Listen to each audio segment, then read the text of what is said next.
il y a tellement de souvenirs de Jean-Paul II, et surtout dans la préparation des JMJ 2002 de Toronto, même pendant les JMJ et après. Et ce qui m'a toujours frappé, parce que souvent j'étais autour de lui, je voyais les jeunes, surtout la réaction des jeunes dans sa présence. Je vous raconte un petit moment qui reste toujours avec moi.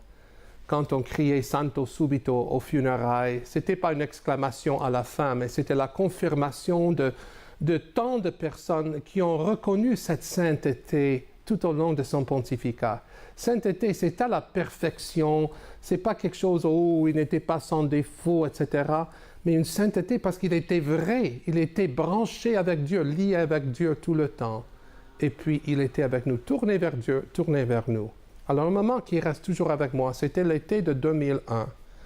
On était invité à Rome avec certains membres de mon équipe pour rencontrer le Saint-Père. Parce que vraiment, la préparation de 2002 à Toronto, c'était très difficile avec le 11 septembre, avec les scandales aux États-Unis, avec n'importe quel problème, la santé du pape, etc. Donc, on nous invite. On est dans l'appartement papal avec 12 de mes jeunes qui travaillent avec moi. Et le Saint-Père me demandait, présentez-moi les jeunes, un après l'autre, pour que je les rencontre.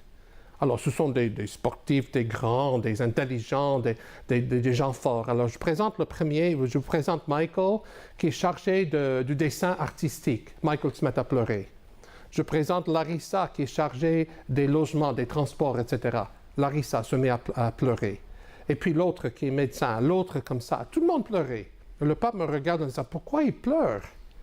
Et moi, j'avais des larmes aux yeux aussi. Je dis, c'est à cause de vous. Il y avait un rapport entre eux qui a tellement frappé. Puis le pape a mis son bras comme ça en disant, oh. Je dis, non, c'est à cause de vous. Je dis, voilà, vous gagnez une autre génération à travers tout ça. Les jeunes savaient qu'ils étaient aimés. Les jeunes savaient que le pape leur a fait confiance. Ça fait toute la différence. À travers cette préparation, à travers cette école de formation, le pape a garanti une autre génération.